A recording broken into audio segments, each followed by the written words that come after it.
Hi everyone, it's Andy Wilson with Lighthouse Wealth Management. How are you? So I'm going to talk about something today that a lot of people are not really comfortable in handling, and that is buying a car.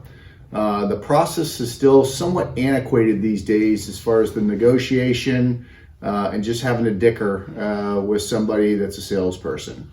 So I'm going to kind of walk you through the process of what I do to purchase a car. I've probably purchased about 50 or 60 cars for clients. Not that that's the business I want to be in, by the way, but I'll give you a good education so you can feel comfortable having the knowledge to negotiate your own deal. So I'm going to go to the computer right now and we'll go on to a couple different websites and I'll show you what we're going to do. So on my computer now, and what I've pulled up is two websites. One is Kelley Blue Book, which I like to use to kind of get a rough idea of what I should be paying for a car. And the first thing, obviously, I'm trying to figure out what kind of car that I want. So when I figure out the car that I want, in my example, I'm going to use a Honda CR-V just because it's something I've purchased a number of times for clients and it's easy in the process. So they have a number of trim levels. They have 4, EX being the cheapest, typically, cloth seats. It's very basic. EXL, you start to get into leather, and then LX and Touring, you get into a lot more of the custom stuff, so which is great. So we're going to just pick an EXL in this example, and then again, I just went to O'Donnell Honda. You can go to any Honda dealership and look at their inventory and just kind of figure out what kind of car you want. And then once you figure it out, you'll see this MSRP. This is what you're trying to match up with, is that $32,670 when you go into Kelley Blue Book. So if I go into Kelley Blue Book now, I'm going to basically go to a new car, go to Honda. The model is going to be the CR-V.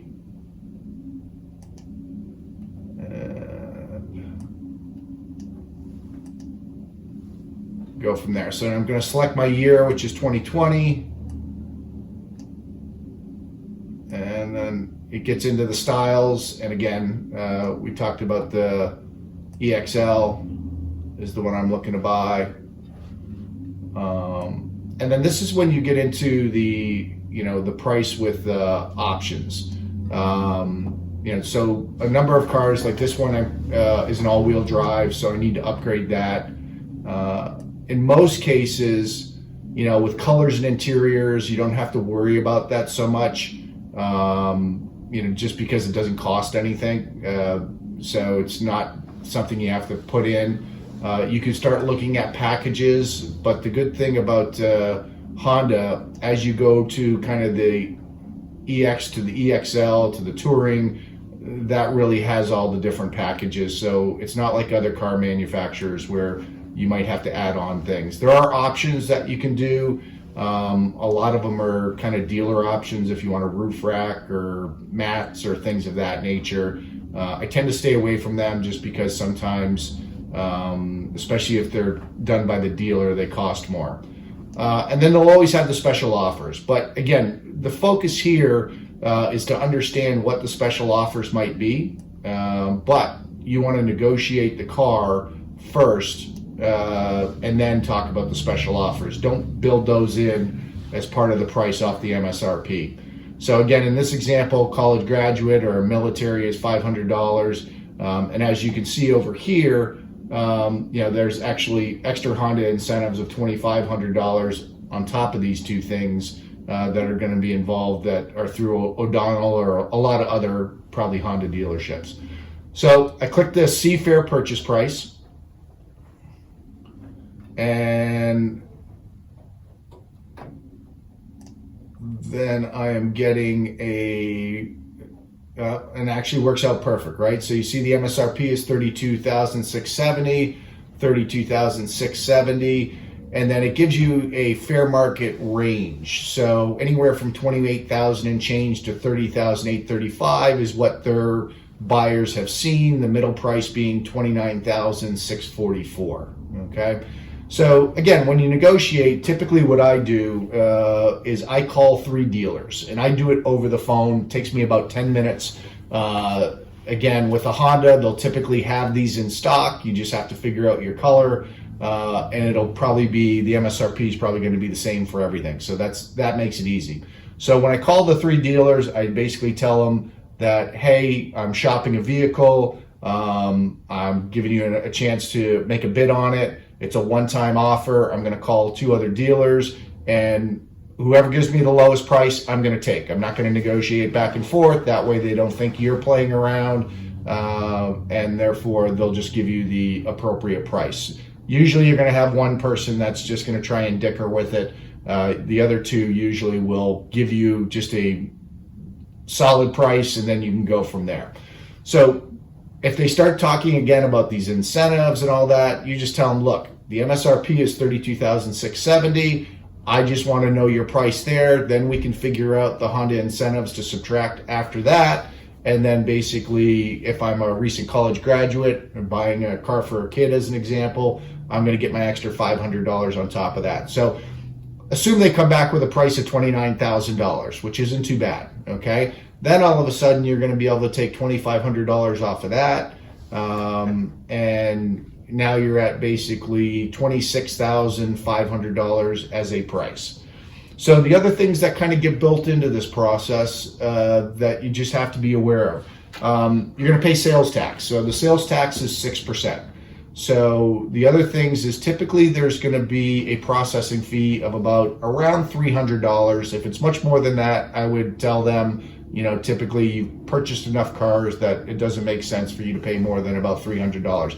That's just for your finance and insurance guy to go through your paperwork and all that process. So that's pretty normal from there. And then you got your title and tags, which again, somewhere in the $200 to $300 range is pretty normal for that. If you swap your tags out and you got current tags, once you hand those tags back in, usually the MVA will send you back a check for the remaining time that you had your tags. So you'll get some money back in that situation. So again, I like Kelley Blue Book in this situation. It really does give you a good idea of what a fair price is, and then that way you don't feel like you're kind of getting taken to the cleaners. The other issue that most people have is they have a car that they want to trade in.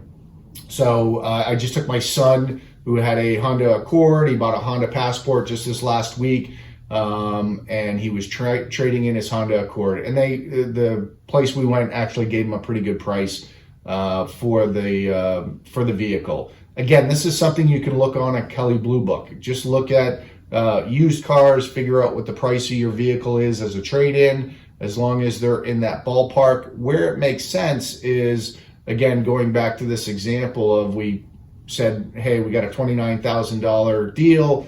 We took the $2,500 off, so we're at $26,500. And let's say you had a car that was worth $6,500, okay, that they gave for it. So now it's down to $20,000 is what you owe. Well, that $6,500 that they gave you, they just subtract from the price of the car. So therefore, you're not paying 6% tax on that $6,500. So you're actually saving about another $360 and change in taxes by basically selling it or trading it in right at the dealership. So there's definitely a benefit to do that. The last thing I tell people is you'll end up getting into the financing situation. Again, a lot of cars, and Honda as an example has this $2,500 incentive, and they'll also have some decent interest rates that you can have, but you'll have a lot of car companies that'll have, hey, we'll give you a $2,500 incentive, or we'll give you 0% financing. It just depends how long you're going to finance the car and how much the car is worth. If you're going to typically pay in cash, you're better off obviously just taking the incentive. If you're going to finance it over a 5 or 6 year period, you may be better off taking the 0% financing. That's actually something we're happy to run numbers for and help you with. It's pretty easy for us to do. The last thing I tell people is, when you go in front of the finance and insurance guy, which is the person you're signing the paperwork with, they are going to try and sell you an extended warranty. They may try and sell you a tire protection program. They may try and sell you basically on the fact that, hey, we'll give you, you can buy all your servicing up front and we'll give you a discount because you're going to probably bring it here anyways. I am not a big fan of any of that. I would basically decline everything because almost all those things you can get aftermarket, and that guy is making a commission, and in most cases they're charging more than they should be for those products. So anyways, that should give you a decent example of kind of where to start and where to go. And if you ever have questions or want some direction, I'm always happy to help. So thanks a lot, and happy car hunting.